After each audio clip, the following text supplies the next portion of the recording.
us. Thank you for having me. I'm excited to do it. Yeah. So congrats on the book. Thank you. Yeah. So one of my questions is, given the subject matter of the first chapter, what percentage of your readers do you think will actually make it past the first chapter? Well, I don't care if people read it or not. I just want them to buy it. I wouldn't, it's funny because my friends are like, oh, I want to read your book. I want to read your book. And I'm always like, it's so daunting to like have, all these pages. So I'm like, you could just skim if you want. That's fine.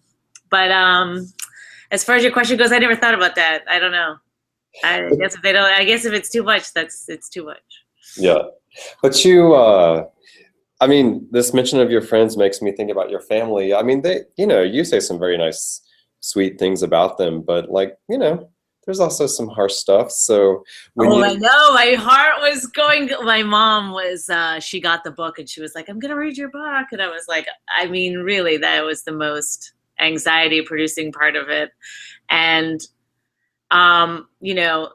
if you read the book, a little bit about my mom. And so my mom called me back and said, I read your book. And she said, I've read a lot of books. I said, yes, I know you have. And she said, and this one isn't the worst one.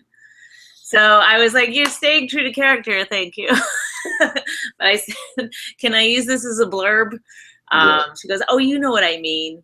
But she wasn't offended by it. She said, I know you've kind of painted me as a cold fish. But she goes, I guess you had to, you had to boil people down because it's, you can't write everything about them. Right. So she, but did her own processing and came up with that. Yeah. But it's so sweet, for example, that they went into the garage to argue. And of course you followed. But. Right. They're really, they're very hardworking, good people. They just, it's a different generation, the way that I raise my daughter is different. Then, my father never said I love you to any of his children, but that was like kind of normal for the, where we lived, and it's Canada. It's not really like this. It's like a hard life, I guess they're getting us ready. It's like Russia. Get out there and work hard, Yeah, it's the prairie. Your dad was too busy taking rocks out of the ground. He literally hand removed all the rocks on those however many acres. Oh no. Yeah. So I was intrigued by the fact that your first show, your first kind of gig as a stand-up comedian did so well. And I knew that as a critic, like it couldn't just get better and better. There had to be complications, but I didn't really anticipate what happened in your second gig. No. So, can you tell viewers what my whole life is? That's exactly sums up my whole life. I think is like the extremes of like things going really well or really terrible. Like nothing's just kind of like, oh, it is what it is, Yeah.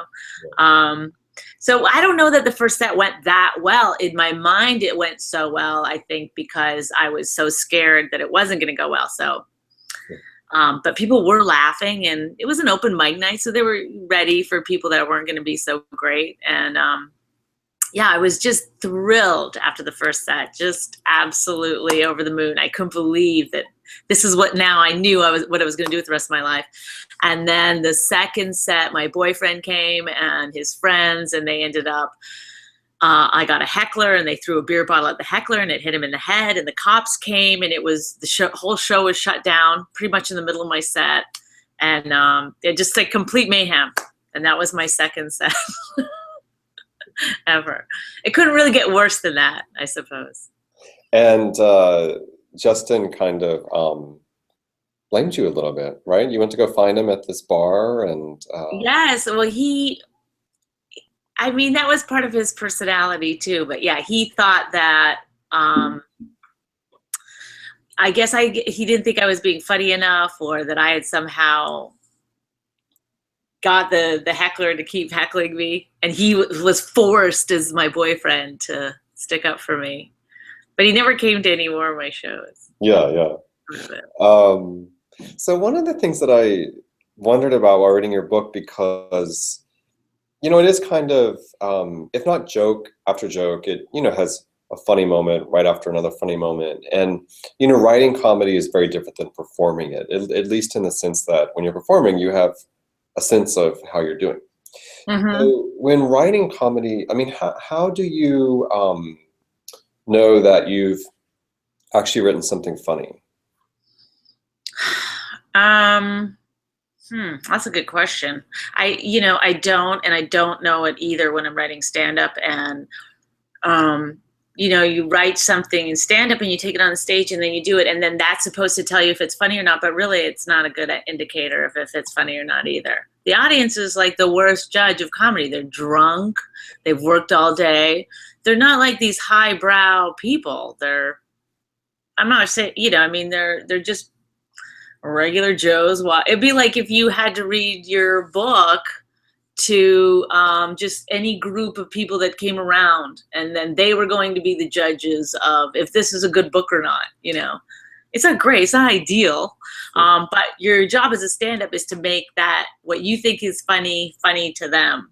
But the job in writing really is just to do what you think is funny and hope for the best. So it's actually was, in a lot of ways, writing was less anxiety inducing than, having to think like, oh, I'm gonna have to take this to the stage. But I did read everything out loud to myself as though it was stand up. I just can't stop doing that, I guess. No, but that can help with the rhythm of your writing, right? Right. I mean, yeah. And so in the editing process, a comedian has to work so hard on the jokes they perform in stand-up. I mean, did you have everything ready as you wanted it to go, and then the editor didn't have to do that much? Or what was the editing process for you like? I'd never written a book before, so I didn't know what to do. So I just would write a chapter and send it, and they just kept saying, this is great, keep going. I didn't get any notes back until I was really finished the book. And then they gave me very good sort of notes about structure, moving big portions around. But I didn't, and some stuff got deleted, but for the most part, it was it's funny because I talked to other people who wrote books that said, oh, you're going to hate it, they're going to, ruin your work. And, but it was, I couldn't have been happier to have somebody else helping me at that point. And, just giving me little notes, and because comedians will just tell you if it's funny or not. They're not gonna. This really is a poorly structured sentence. They're not gonna go that far. So I actually really love my editor and really enjoyed that process, that part of the process. So maybe you should, when you're doing stand-up in the future, you should just take the editor with you and I know. I do wish I had. I make my friends watch me sometimes in stand up, and but you can only use people that are really good themselves at stand up, because they're the only ones that really know, they can ignore the audience, what's going on, or I don't know. Stand up is just a really hard kind of thing, because you're collaborating with a group of people that may or may not know anything about comedy. It may not be that funny. I feel like I'm being mean about the audience, but I bet people in the audience think that. People in the audience will come up and say, like, well, I didn't think that crowd was very good. They're judging the crowd too. So, right. So I was interested by this sort of sentence that you kind of hide in the narrative, that you're just, you are sort of taking notes and coming up with jokes everywhere you go. I mean, and that's true, for a lot of other writers I've interviewed who are not comedic. Are you just taking a notebook around and hoping you? Well, I mean, I used to just always use a notebook, but now I have a real life. I have a child, and I have a lot of responsibilities, and I have neighbors, and I don't think my neighbors would be too happy if, when they said something, I just suddenly wrote it down right in front of when I'm going to need to use this in my act. But I do try to, keep it up there until I have time to write it down. And you're just constantly, and then, like 4% of it works. I mean, it's not like, you're amassing all these books and you've got an act that's like 30 minutes. It's like, how did that get boiled down? But it just does. I have to ask you to talk about what you did when your male coworkers were in a political correctness training seminar.